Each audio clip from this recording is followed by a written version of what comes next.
Hi everybody, welcome back to the channel today. This is Paul from Kentucky Tacklebox, and today I want to talk about uh, spinner baits and inline spinners. Both of these baits are very versatile when it comes to fishing, and both of them do a great job of catching a lot of fish. But let's say you want to try to combine the characteristics of both of the different types of baits into one. Is there a way that you can do it?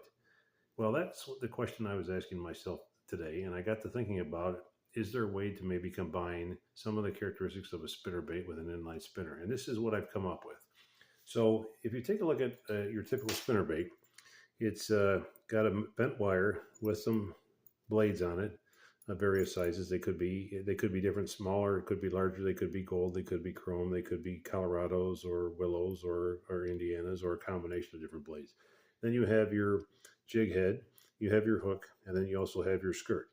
And these skirts are typically just basically attached with something that's like a small rubber band. So I'll try to peel back some of the, the the part of the skirt so you can see it. So you can kind of see here, this one's got like a rubber band on it.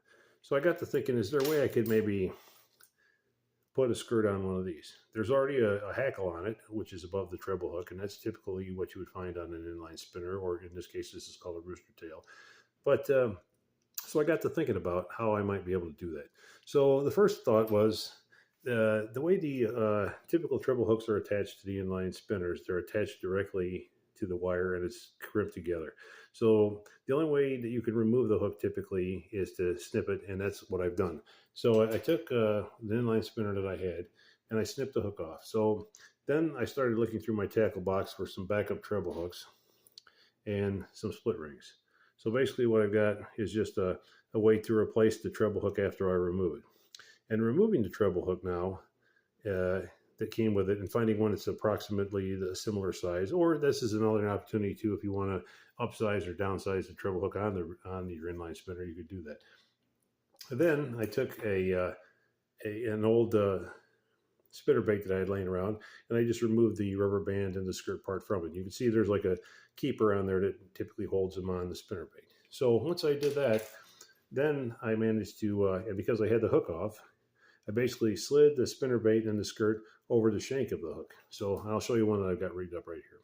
So what I've done was I took the piece there with the rubber band and the skirt itself, and I just strung it over the shank of the treble hook at the back, and then I just used a split ring to reattach it to the body of the rooster tail. And then once you have it on there, then you can kind of, if the skirt itself is too long, you can cut it to length, or you can, combine skirts from different colored inline spinners. And this is kind of what you come up with. So let me kind of lay it on the table. So basically, this is what I started with, and this is what I've ended up with.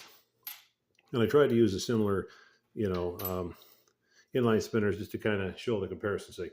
And by doing that, you can mix and match colors between different inline spinners and different skirts from different spinner baits. Or a lot of times you can buy skirt material and those rubber bands at the tackle store if you don't want to cut up an existing spinner bait you already have to modify an inline spinner. And then the other option is, because you're mixing and matching skirts and colors, you could do anything you like. In this case, I just happen to use a green skirt with kind of like an orange with some black stripes on it and a little bit of yellow in it, rooster tail. But it gives you another way to kind of modify the lure and also change the length of it, because with the skirt on, it's going to be a little longer than your standard rooster tails, you can see. But you can, use some scissors and trim it up.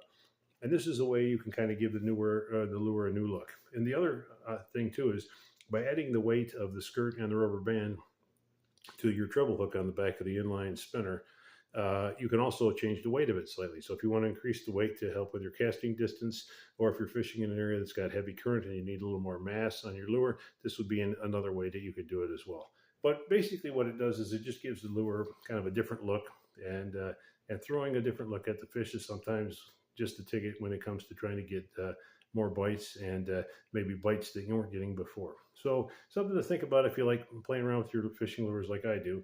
And it's really a simple, easy mod, and it just takes a few minutes to modify them. The biggest problem is that you have to kind of snip the eye end off of the rooster tail hook, because the way it's crimped together, you can't really remove it.